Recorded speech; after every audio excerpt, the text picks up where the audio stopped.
Hi, ladies and gentlemen. We welcome you here to Berea, Ohio. This is going to be a lot of fun, isn't it? It's a watch party. Anybody sitting here? Okay, I'll take that then. Well, I apologize for the screen shaking. That being said, I could get my tripod, but oh well. I think we're best off without it. This is the women's team waiting for the biggest announcement of the season. Who will we be playing? Where will we be playing? And when will we be playing? I'll tell you when we'll be playing. We'll be playing Friday.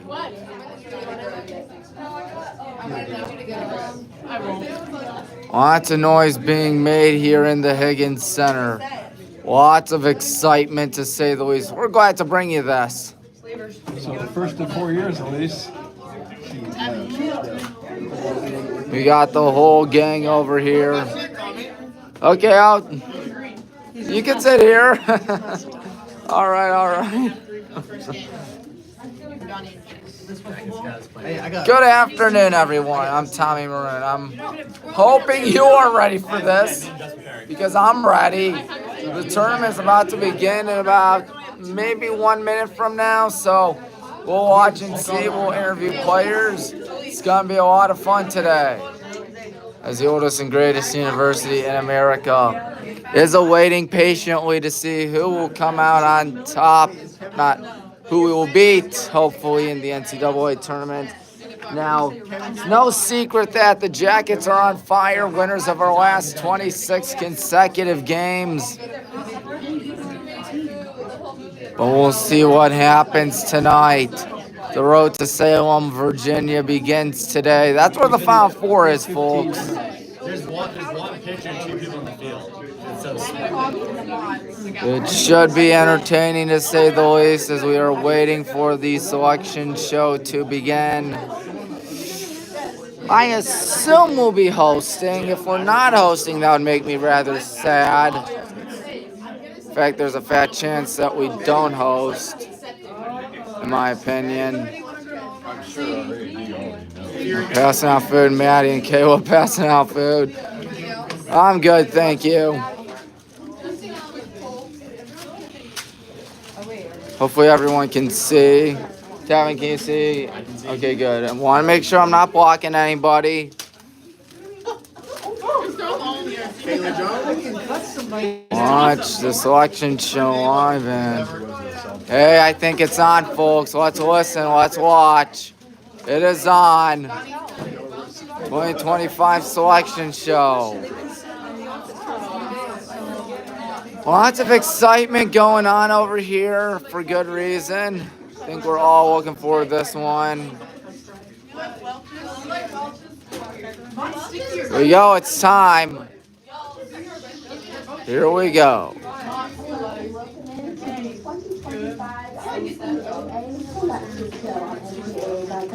I'm your host, Angela Morian. What a great day for some celebrations across the nation as 64 schools will hear their names called for this year's NCAA Division III Women's Basketball Tournament. The Gold Range Chiefs to play in Salem, Virginia, March 20th through the 22nd for a chance to cut down the nets at the Krager Center. For this year's event, there are 23 automatic qualifiers and 21 at-large bids.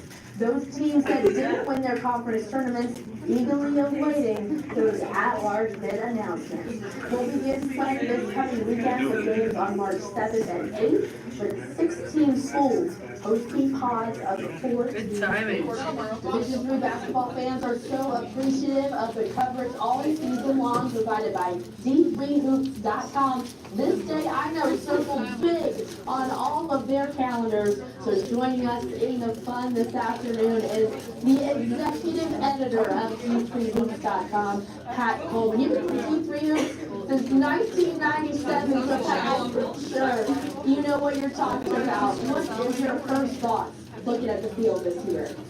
I think it's great. You know, it's the year, and we talked about this previously, where now the formula determines who all of the teams are. So there's no drama into who the at-large teams are. The drama is all in what's about to be revealed, who is playing where. it's still made for some great Whatever we excitement. do, down the don't give last, anybody any days of bulletin board season material as by your conference reactions upsets or anything, reshaped okay? how teams fell in the math, in the numbers, and Yeah, we love some drama on when they ask them. We always love some drama. To your experts. No, I said your name. Let's just get on into this. Get your brackets out now. Here we go. Left-hand corner. The first team on the bracket is one of just two teams still perfect, and that's Bowdoin. Miller in the NCAA championship against Holy Sunday to finish the season 27-0. Just the second time in their history. They're entering the NCAA tournament undefeated. This marks the Polar Bears' second straight conference championship. They're the #1 team on the Power Index.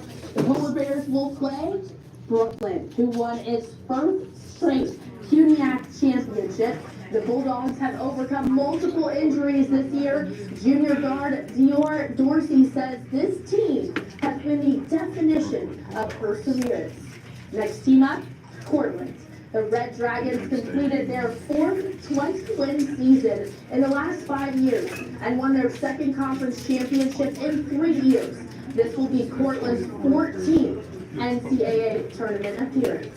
Get excited, Endicott! The Gulls upset the top seed in the Western New England Conference for that conference title. Head coach Jamie Insell has led the first coaching staff to win a conference championship in their debut year with this program. Congratulations to the Gulls.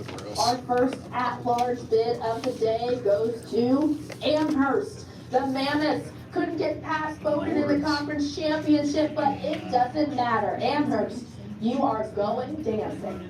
The Mammoths will play the Liberty League champs in Vassar. The Brewers won their second straight conference title thanks to Julia Harvey's 22 points. Harvey named the most outstanding player of the conference tournament.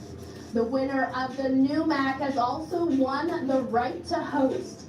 Smith, now one of 2 teams in history to win 5 straight New MAC titles. The Pioneers looking for some retribution after losing in the national championship last season. Smith's first opponent will be SUNY Cobblesville. No anxiety watching the show today for the Fighting Tigers. They won their first ever North Atlantic Conference championship this weekend to earn an automatic bid for this year's tournament. Wow, we're already 8 down. So let's bring back in Pat, who will talk to you after every set of 8 teams announced. Pat, what stands out to you in these games played at Bowdoin and Smith? Well, it's hard for me not to look ahead even a little further when you see these two hosts, these two teams played each other in the deep in the NCAA tournament last year for the right to go to the national semifinals. Smith came away with that win. I know Bowdoin looking for a chance at a rematch. I think that the Portland Endicott game in that Bowdoin High should be really interesting. This is a good neutral game on a neutral floor. Endicott, the upset winner in its conference tournament. I never count out Amherst because head coach G.P. Gramacki is just brilliant. His teams have not been quite as dominant as they were when they made that run to the national championship and back-to-back unbeaten years a decade ago, but still in there, and I look forward to a bunch of great games out of this group. Back to the bracket as we go to team number 9, hearing their name called this afternoon, East Texas Baptist.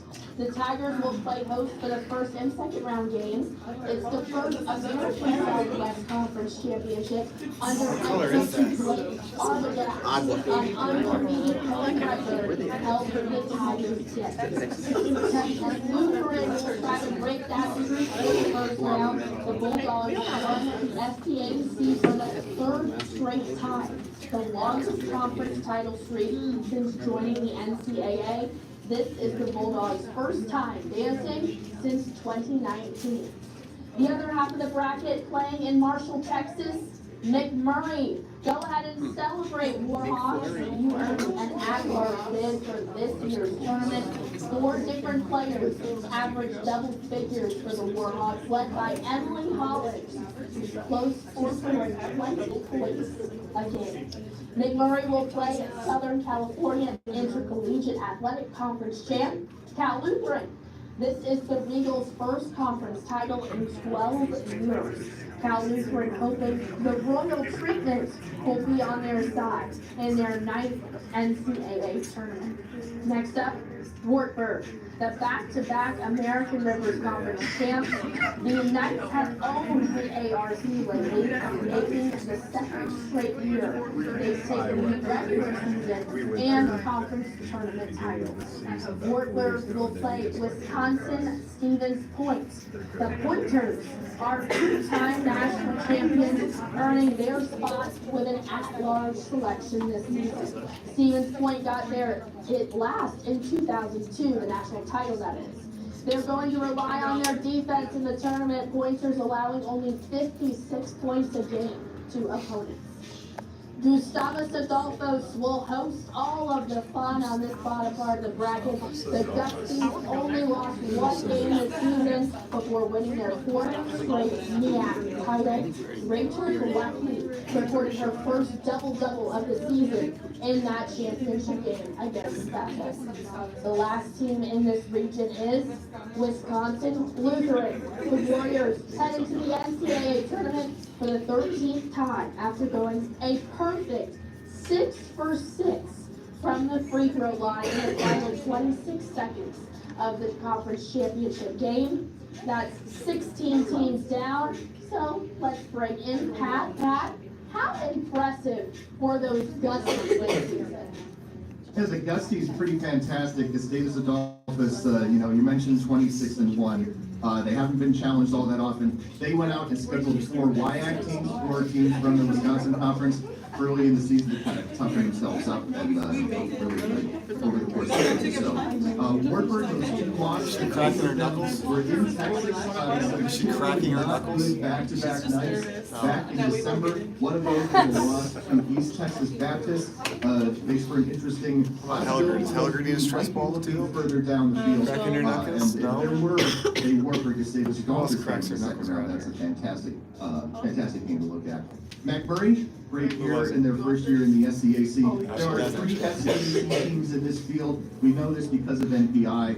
You can't put them all in the same bracket, by the way the bracket rules are, but we do have 2 of them here in Texas.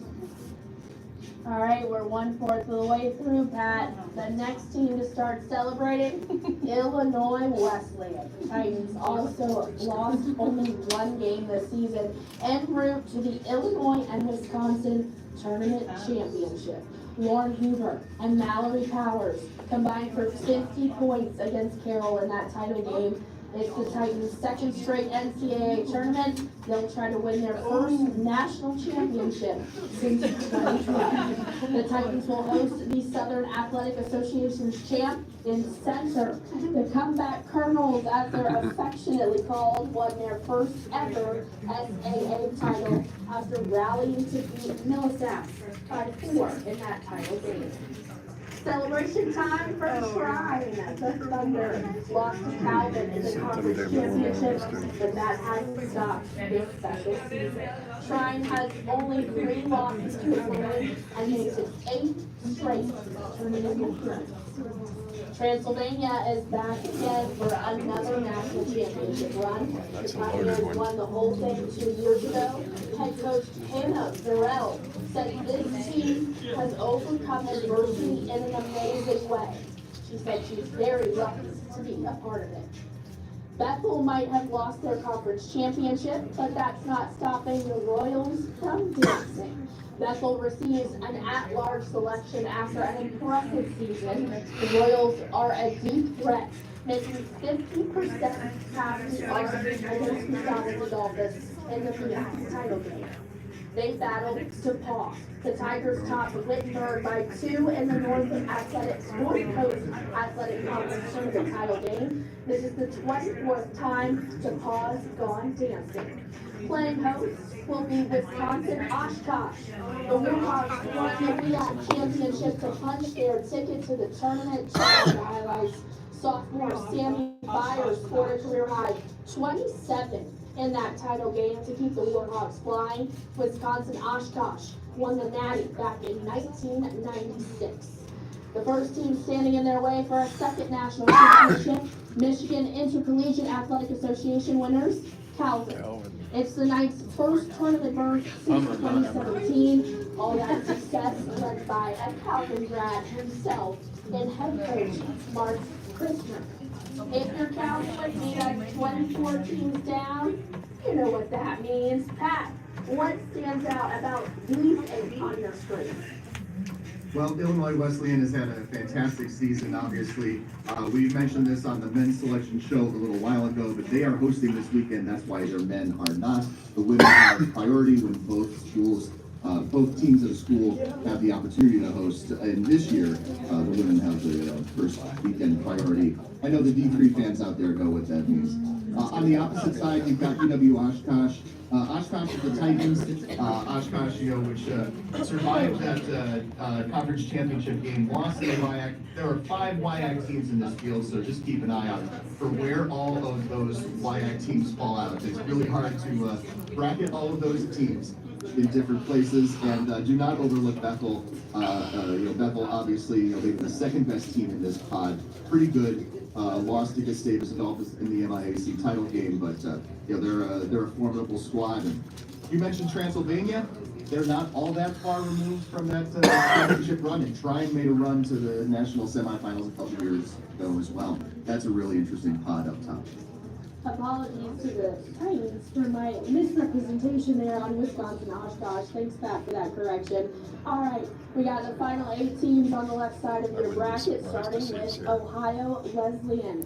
The Battling Bishops earning an at-large bid after an impressive season. Casey Cypher became the NCAA's all-time leading scorer this weekend with over 2,100 points. That's a record that's been held for 20 years.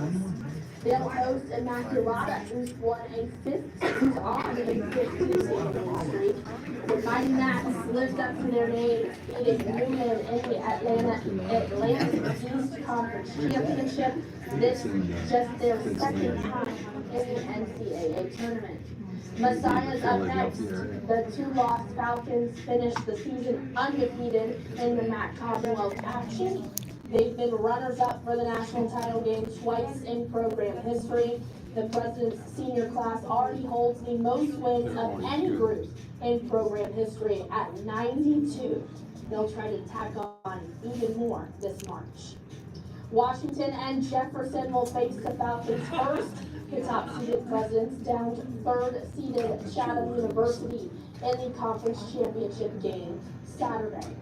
From presidents to generals, Washington and Lee earning an at-large bid this year. Catherine Cahey earned the conference tournament's MVP award after posting up 25 points and 10 rebounds in that title game. They'll play Merchant Marine, who's had only 2 losses this season.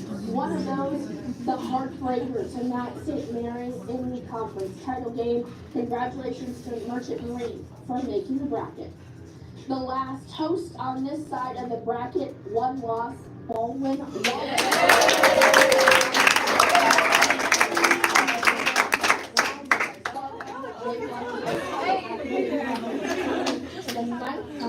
In program history, Emily Irwin continues her 1,000-point career, just her 17th Yellow Jacket in program history to hit that milestone.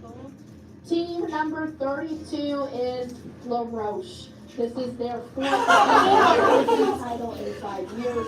They finished the regular season 22-5. It's time for Pat's expert analysis once again. Pat, who's been out there in this selection, and is it a team that starts with Washington? Yeah, we call them WJ and WNL if you like. That's another thing that people do. We were 1 line away from getting a really classic first-round matchup and a tongue twister. I think the teams to look at are, of course, first off, the host institutions. They are there for a reason. They're really high NPI. Ohio Wesleyan's had a fantastic season. Baldwin Wallace is always really tough, and the OAC where they play in is a pretty tough conference. Merchant Marine, though, want to shout them out. They won 23 consecutive games before they did lose that overtime game against Mount St. Mary in the Skyline title game. Not often, frankly, that the Skyline has had a team that could get an at-large bid, but I think in NPI, that certainly allowed them to get in. And W&J and Messiah, the Falcons have been, at this level a lot. They've made runs to the national semifinals back several years ago that they haven't really gone away. And then one more thing about those Mighty Macs of Immaculata. You mentioned only the second time in the NCAA tournament, but this is the program that was like the power in the AIAW, the precursor to where women's sports played before the NCAA brought them into the fold a little over 40 years ago. So the Mighty Macs have a long history. It's just from the 1970s and early 80s. All right, we're halfway through the pad. Can you believe it? Let's go over the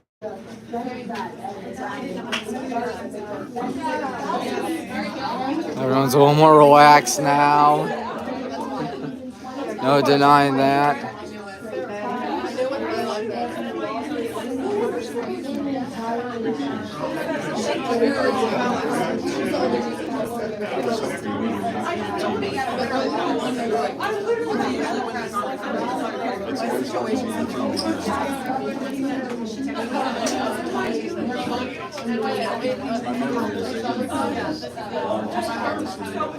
Of course, we have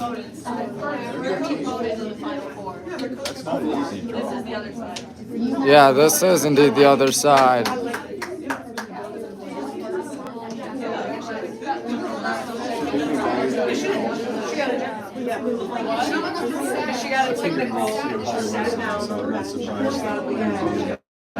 So we played Royal Oaks and won this year, didn't we?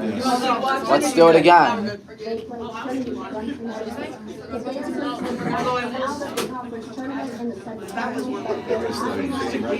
All right, so we will be hosting once again.